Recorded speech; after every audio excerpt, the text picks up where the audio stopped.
So once again, the Navy has changed its working uniform for the fourth time since I entered in 1995. What is the reason behind this? Why do we keep changing the uniform so much? Is one better than the other? Let's take a look back through the years with the Salty Seaman. Now, if you've been around the YouTubes and you've heard some of the older sailors talk about, like, why can't we just bring back the dungarees? This goes back to, I don't know, since we started changing uniforms. Someone's always complained about the uniforms before. But if we're going to start there, let me tell you one thing. You're wrong. If you think that was the better uniform, you are absolutely wrong. You are a liar. You hated it when it was there. You complained about it just as much as everybody else. You're blinded by nostalgia. I don't care how many people want to yell at me about this and say how great they were. You're wrong and lying. I know you are. I was there. I wore the damn things for 5 years. Alright, so let's break it down. What was wrong with the original dungarees and why everyone was bitching and wanted the uniform changed. So first of all, let's go back and look at the uniform. You see here is the great design that it was. Light blue chambray top shirt. You had the dungaree jean pants with the bell bottoms at the bottom. Pair of chukka boots. Okay. So what was wrong with this uniform? First of all, there's some pros. Comfortable. It was a fairly comfortable uniform. It didn't have a lot of issues with the comfort in it. But it did have some issues. A lot of issues actually. So let's take a look at it, starting with the shirt. This light chambray shirt right here was easily ripped, easily stained. You were replacing them all the time. If you did, like, I was originally a damn desk jockey. I was a yeoman. And I worked on a ship, and I swear to God, I tore that shirt, got it greased, stained I don't know how many times I had to replace these things over and over again. Back then, you could get them at the ship store, and all you had to do was iron on some patches and stencil it. So it was easily replaceable, but you replaced them all the time. It was an easily destroyed shirt. Now let's look down at the jeans here. Like, oh yeah, these are jeans. These are like, you know, blue jeans or whatever. They're denim. They're called dungarees.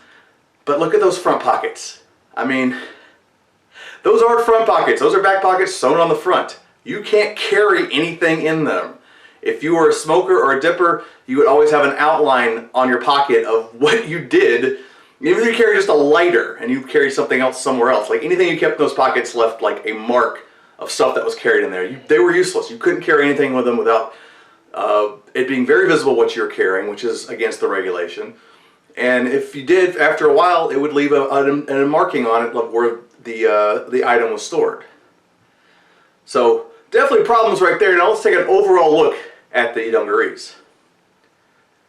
If you're from certain states with certain kind of prisoners, this is going to stick out right to you. This is a prison uniform. This is one of the bigger issues people have with it, besides the pockets, besides the bell bottoms, which, you know, that's personal taste, but most people outside the 70s vintage lovers didn't really care for them, was the fact that you look like you were in prison or a gas station attendant. It wasn't an attractive uniform. When I was going through, every single person complaining, this is dumb, we need another uniform more in line with the other services who all had some version of the BDUs. We were the last ones that didn't have it. Junior sailor on the way up, everyone was saying this. So the Navy says, I gotcha, I'm listening. So what did we get? Well, we got this uniform. Dungarees circa 2.0. I can't even bother to look up the proper name of it, but essentially this was the upgraded version of what the dungarees were. Listen, like, hey, we heard you, we're listening to you, so what did we get here? Well, first of all, the shirt was a better shirt. It was sturdier, it was a little darker blue. The stains were a little less noticeable if you got stained. The shirt was fine. It was a pretty good, sturdy shirt for working uniform. Pants, we've gotten rid of the bell bottoms. We now have actual front pockets. So, improvement there, but, and we lost the bell bottoms. So what was wrong with it? Well, again, let's look at the pants. These look like Dickie slacks. These aren't, and I know some people work in Dickies and they're fine, but this is like a front pleated crease, and overall it was kind of uncomfortable and not very easy to work in. It really wasn't a work pant. It was like a nice, basically this was like a nice dress version of the dungarees. We gave you nice slacks, so now it looks nicer, right? Well, they weren't practical. The only saving grace to this was, during the same period, they also said you can also wear coveralls as daily wear on the ship, vice this if you don't want to. So for the most part, when I was on the ship, I avoided wearing this unless I had to. I wore the coveralls because they were a lot more comfortable and practical. So once again, the Navy's looking at, everyone's not happy with this uniform. What are we going to do? What are we going to do about this? We need to change it. They're not happy. Once again, the sailors are bitching.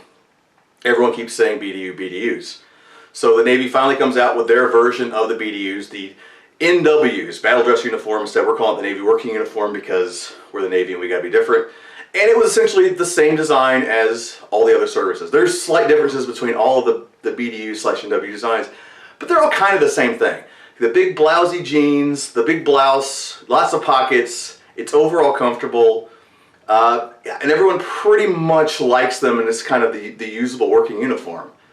Of course, being in the Navy, they're not green or brown or tan or whatever. They're blue. It's a blue camo pattern, which is completely useless in terms of, like, you know, you're not going to go out, you know, trying to be camo in it, but it was just matching the other services. It was just a stylistic choice. But of course, it's one everyone makes fun of because, oh, if you fall overboard, you're going to be camouflaged in the ocean. Ha ha ha ha. Well, the other uniforms are blue too. What is your point? They've always been blue. If you fall overboard and wearing just that, you're stuck. You're blue in the uniform, or you're blue in the sea.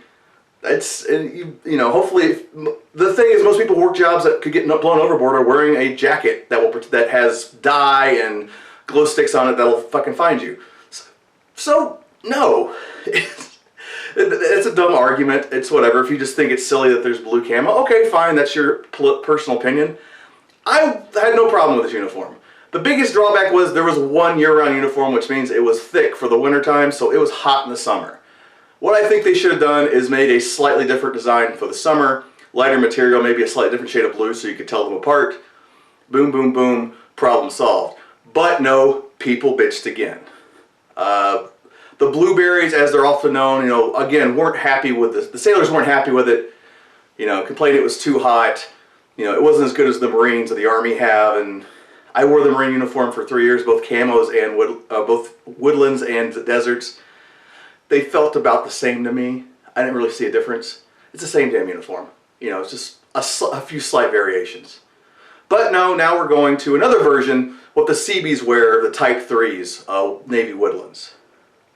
I've never worn these, but I'm assuming they're probably feel and fit about the same as the blue ones. They're a lighter material that's good. You know, not for the winter, but for regular all year round, maybe there's a little better. But overall, it's just, we're going to, like, every time everyone's like happy with it, we're going to change the uniform.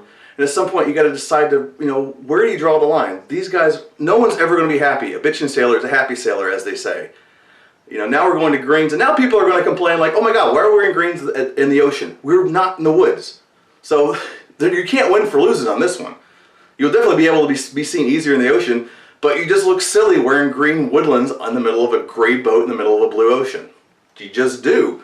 So where is the drawback here? Well, a lot of people think it's the military-industrial complex, you know, whatever things we have going on with uniform designers, they're getting kickbacks, yada, yada, yada. Okay, probably part of it. Someone's making money off this shit.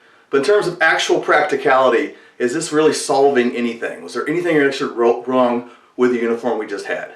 I don't really think so. I think it could have been modified a little bit.